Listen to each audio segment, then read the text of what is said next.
Parliament ఎన్నికల్లో NDA సర్కార్కు shock ఇచ్చిన రాష్ట్రాల్లో మహారాష్ట్ర ఒకటి. 6 నెలలు తిరగక ముందే అక్కడ జరిగిన అసెంబ్లీ ఎన్నికల్లో అధికార మహాయుతి కూటమి బలంగా పుంజుకొని జయభేరి మోగించింది. లోక్సభ ఎన్నికల్లో వ్యతిరేకతను అధిగమించి మరోసారి అధికారం చేపట్టబోతోంది. ఓబీసీ ఓట్ల సమీకరణ, లట్కీ బెహన్ యోజన వంటి ఆకర్షణీయమైన పథకాలు మహాయుతి విజయంలో కీలక భూమిక పోషించాయి. కలిసి ఉంటేనే సురక్షితంగా ఉంటామని మహాయుతి కూటమి నేతలు చేసిన నినాదాలు కూడా ఈ ఎన్నికల్లో వారికి కలిసి వచ్చాయని విశ్లేషకులు అభిప్రాయపడుతున్నారు.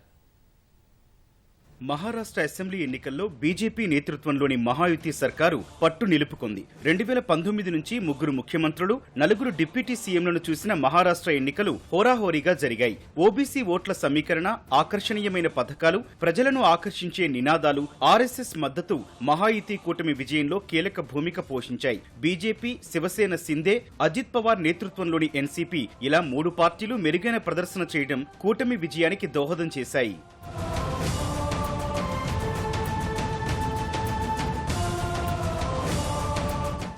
ఈ ఎన్నికలను అత్యధికంగా ప్రభావితం చేసిన అంశం ఓబీసీ సమీకరణ. కీలకమైన మరాఠా ఓటర్లు మహావికాస్ అఘాడీలోని కాంగ్రెస్ వైపు కొంత మొగ్గు చూపుతున్నట్లు గ్రహించిన కమల బృందం తన వ్యూహానికి పదును పెట్టింది. మరాఠా వంటి బలమైన వర్గం కాకుండా ఉన్న ఇతరత్రా వర్గాలన్నింటినీ బీజేపీ ఏకీకృతం చేసింది. ముఖ్యంగా ఓబీసీ ఓట్లపైనే ప్రధానంగా దృష్టి పెట్టింది. మహారాష్ట్రలో 90ల నుంచి వీరిని తమ వైపు ఆకర్షించడానికి బీజేపీ ప్రయత్నాలు మొదలుపెట్టింది. ముఖ్యంగా మాలీ, దంగర్, వంజరీ వర్గాలు కమలనాథులకు అండగా ఉన్నాయి. మరాఠాలకు ఓబీసీ రిజర్వేషన్లు ప్రకటిస్తే తమ వాటా తగ్గుతుందని చాలా జాతుల్లో భయాలున్నాయి. వాటిని కమలం పార్టీ ఓట్లుగా మలుచుకుంది. మరోవైపు మహావికాస్ అఘాడీ మాత్రం పూర్తిగా మరాఠా రిజర్వేషన్ల అంశంపైనే ఆధారపడింది. అధికారంలోకి వస్తే వారికి రిజర్వేషన్లు కల్పిస్తామని హామీ ఇచ్చింది. మరాఠా వర్గానికి ఏక్నాథ్ సిందే అక్కడ ముఖ్యమంత్రిగా ఉండటమే కాకుండా మహాయుతిలో ముఖ్య నేతగా పేరొందారు. దాంతో మహావికాస్ అఘాడీ ఆశించిన స్థాయిలో మరాఠా ఓట్లు వాళ్లకి పడలేదు.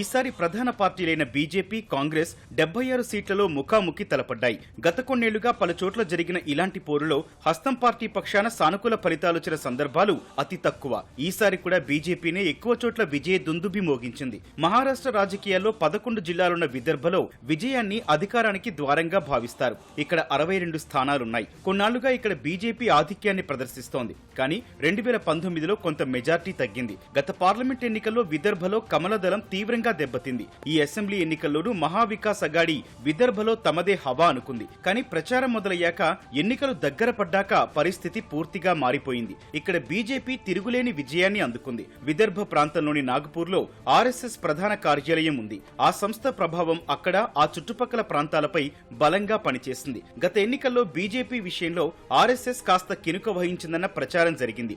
ఈసారి మాత్రం వారి మద్దతు మహాయుతికి బాగా లభించినట్లు చెబుతున్నారు. ఏక్ హైతో సేఫ్ హై, కలిసి ఉంటేనే సురక్షితంగా ఉంటామని బీజేపీ నేతలు చేసిన ప్రచారం కూడా బాగా పనిచేసి మహాయుతి అధికారంలోకి రావడానికి తోడ్పడిందని విశ్లేషకులు అభిప్రాయపడుతున్నారు.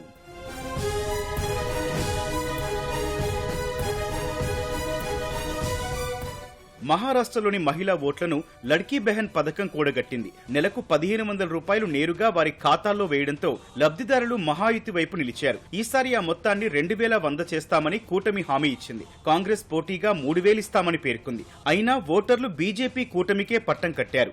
మహాయుతి కూటమి రైతులకు ఇప్పటికే కిసాన్ సమ్మాన్ యోజన పథకం కింద ఇస్తున్న 12,000ను 15,000కు పెంచుతామని హామీ ఇచ్చింది. కనీస మద్దతు ధరకు అనుబంధంగా రేట్లలో తేడాను 20% వరకు కవర్ చేసేలా ధరల మద్దతు పథకాన్ని తెస్తామని హామీ ఇచ్చింది. బీద రైతులకు మేలు జరిగేలా అక్షయ అన్న యోజన స్కీమ్ ను ప్రవేశపెడతామంది. నదుల మళ్లింపు చేపట్టి పొలాలకు నీరు అందిస్తామని ప్రకటించింది. ఇవన్నీ అన్నదాతలను ప్రభావితం చేశాయి. మహారాష్ట్రలో ఉల్లిని ఎక్కువగా ఉత్పత్తి చేస్తుంటారు. ఉల్లిపై ఆంక్షలు విధించడంపై కొంతకాలంగా ఉల్లి రైతులు గుర్రుగా ఉన్నారు. లోక్సభ ఎన్నికల్లో బీజేపీ కూటమిపై ఆ ప్రభావం పడింది. ముఖ్యంగా నాసిక్ ప్రాంతంలో తాము ఉల్లి రైతుల ఆగ్రహాన్ని చవిచూసినట్లు ఆ రాష్ట్ర ముఖ్యమంత్రి ఏక్నాథ్ సిందే స్వయంగా ఓ సందర్భంలో వ్యాఖ్యానించారు. ఈ నేపథ్యంలో ఉల్లి ఎగుమతులపై ఆంక్షలు తొలగించడం గమనార్హం. కమల కూటమిపై రైతుల్లో ఉన్న అసంతృప్తిని ఈ చర్యతో చల్లార్చగలిగారు.